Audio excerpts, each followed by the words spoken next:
bisa mengungkapkan bagaimana cerita mereka, permohonan mereka yang sedemikian rupa menyayat. Anda tahu ternyata karung itu isinya manusia yang disebut gali atau preman yang akan diskusi. Benar-benar diturunkan gejala Indonesia tahun 1980-an. Sebuah era di mana ketakutan merajalela di tengah malam. Para penjahat menghilang tanpa jejak, hanya untuk ditemukan tak bernyawa dengan luka tembak di tubuh mereka. Ini bukanlah kebetulan. Ini adalah operasi rahasia yang penuh dengan kontroversi, kengerian, dan misteri. Petrus atau penembakan misterius menjadi istilah yang menghantui setiap sudut jalanan. Dalam gelapnya malam, peluru menghujam tanpa belas kasihan.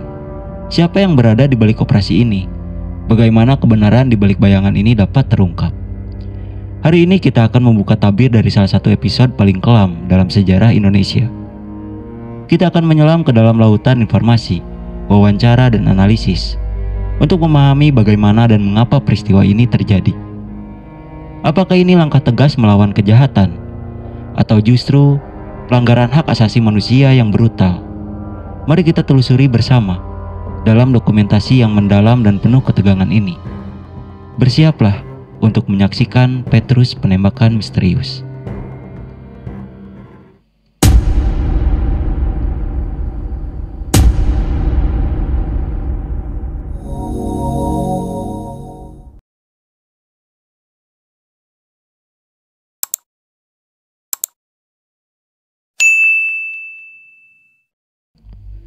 Petrus sendiri merupakan suatu operasi rahasia dari pemerintahan Soeharto pada tahun 1980-an yang bertujuan memberantas tingkat kejahatan yang begitu tinggi pada saat itu.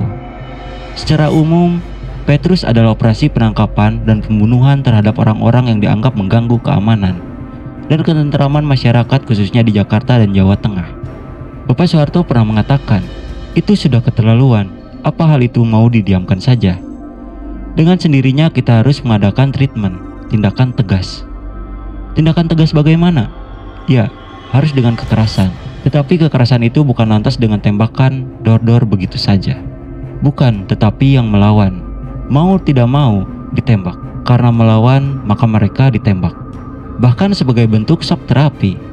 Korban yang dibunuh dan sudah jadi mayat, kemudian sengaja dibuang dan tergeletak di pinggir jalan, agar bisa disaksikan banyak orang. Hal itu juga untuk membuat jera preman lain. Dan Soeharto pernah berkata, supaya orang banyak mengerti bahwa terhadap perbuatan jahat, masih ada yang bisa bertindak dan mengatasinya. Tindakan ini dilakukan upaya bisa menumpas semua kejahatan yang sudah melampaui batas kemanusiaan itu. Operasi Petrus sendiri pertama kali dilancarkan di Yogyakarta dan diakui langsung oleh Muhammad Hasbi pada saat itu, menjabat sebagai Komandan Kodim 0734. Sebagai operasi pembersihan para gali, akhirnya gebrakan itu dilanjutkan di berbagai kota lain, hanya saja dilaksanakan secara tertutup. Namun, pelaku yang terlibat dalam peristiwa Petrus tak jelas dan tak pernah tertangkap. Operasi Petrus ini sendiri berawal dari tahun 1980-an, di mana saat itu aparat keamanan memang tengah menghadapi situasi genting kala itu. Aksi preman jalanan atau gali memang menjadi makin marak. Aksi gali ini disebut-sebut sempat mengganggu roda perekonomian.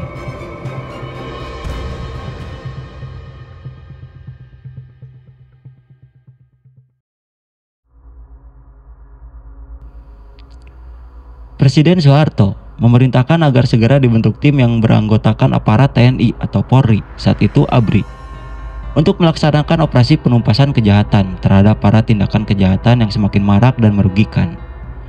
Pada tahun 1982, Soeharto memberikan penghargaan kepada Kapolda Metro Jaya, yaitu Majen Pol Anton Soedjarwo, atas keberhasilan membongkar perampokan yang meresahkan masyarakat.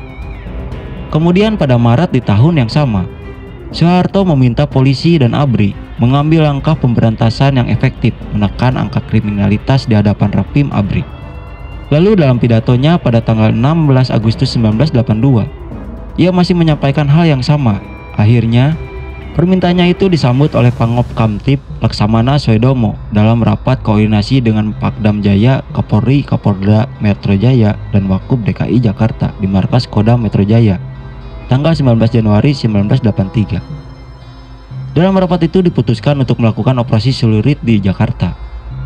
Langkah ini kemudian diikuti oleh kepolisian dan ABRI di masing-masing kota dan provinsi lainnya. Operasi Celurit ini merupakan operasi pemberantasan kejahatan. Kodam Jaya berada langsung di bawah komando Pangkop Kamtib Soedarmo dalam operasi tersebut. Soedarmo dalam pernyataannya yang dimuat Sinar Harapan 27 Juli 1983 menyatakan bahwa operasi itu tidak hanya ditunjukkan untuk menindak pelaku kejahatan, melainkan juga untuk menginventarisasi nama-nama pelakunya.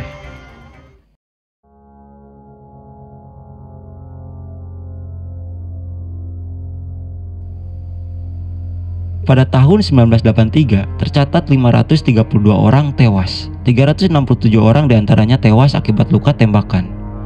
Pada tahun 1984 ada 107 orang tewas, diantaranya 15 orang tewas ditembak. Lalu pada tahun 1985 tercatat ada 74 orang tewas, 28 diantaranya tewas ditembak. Kala itu para korban Petrus sendiri ditemukan masyarakat dalam kondisi tangan dan leher terikat. Tak hanya itu saja, sebagian besar korban juga dimasukkan ke dalam karung yang ditinggalkan di pinggir jalan, di depan rumah, dibuang ke sungai, laut, hutan, hingga kebun. Korban juga banyak yang diculik oleh orang tak dikenal dan dijemput aparat keamanan. Pada akhirnya operasi Petrus tetap saja memicu pro dan kontra.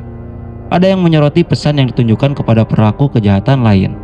Selain itu ada juga yang menyebut dalam operasi itu sangat kejam.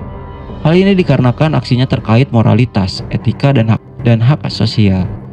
Namun pihak tentara sendiri merasa tidak perlu mempermasalahkan soal kematian misterius para penjahat. Karena yang paling penting adalah soal keselamatan dan keamanan 150 juta rakyat Indonesia saat itu.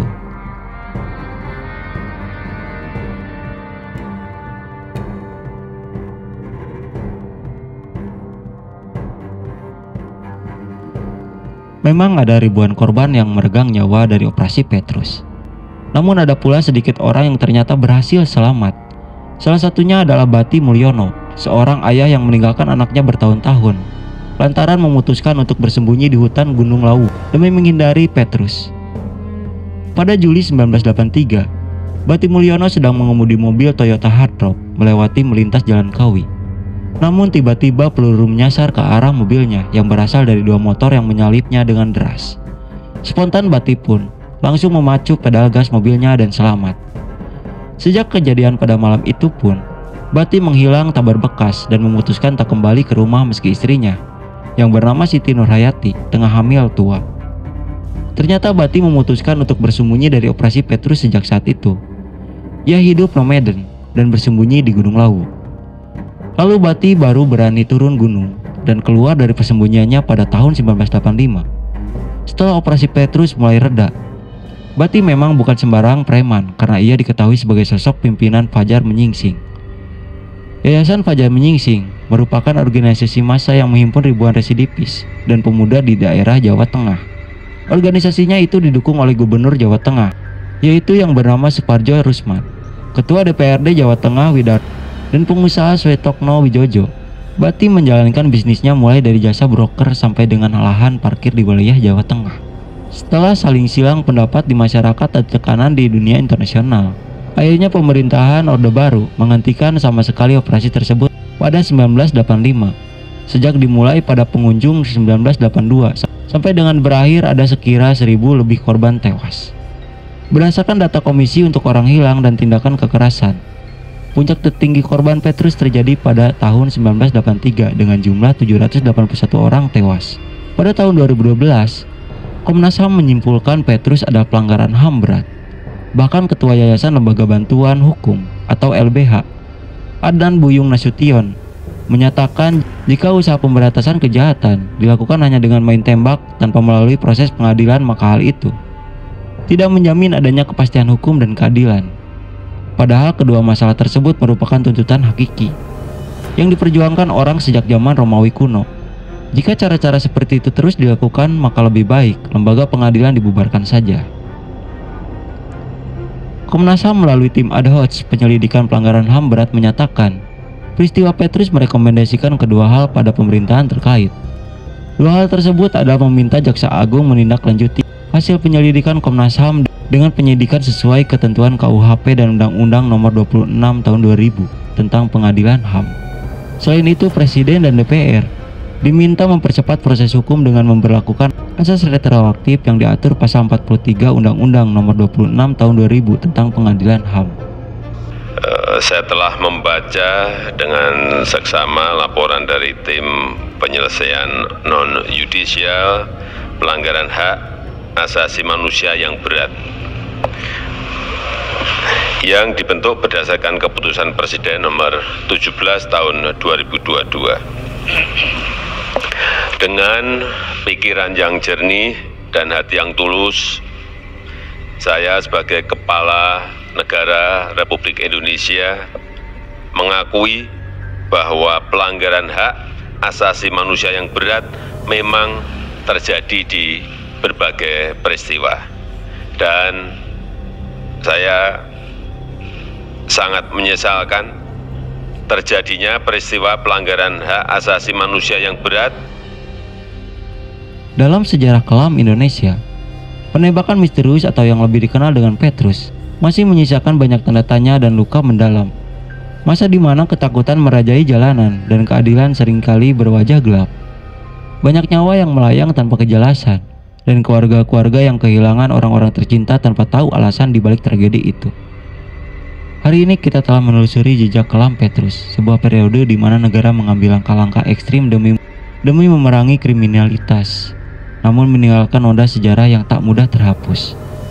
Meskipun telah berlalu puluhan tahun, kenangan akan Petrus tetap hidup dalam ingatan banyak orang. Pertanyaan besar tentang siapa yang benar-benar bertanggung jawab dan mengapa tindakan ini dilakukan masih menghantui kita. Sebagai penutup, mari kita merenung sejenak. Sejarah bukanlah sekedar kumpulan peristiwa, tetapi juga pelajaran berharga. Kejadian seperti Petrus mengingatkan kita akan pentingnya hak asasi manusia, keadilan, dan transparansi dalam setiap tindakan pemerintah. Sebagai generasi penerus, tugas kita adalah memastikan bahwa tragedi serupa tak terulang lagi. Mari kita terus mengingat, belajar, dan berjuang untuk masa depan yang lebih baik dan manusiawi. Terima kasih telah menyaksikan video ini. Jangan lupa untuk like, komen, dan subscribe agar tidak ketinggalan pembahasan-pembahasan menarik lainnya. Sampai jumpa di video berikutnya.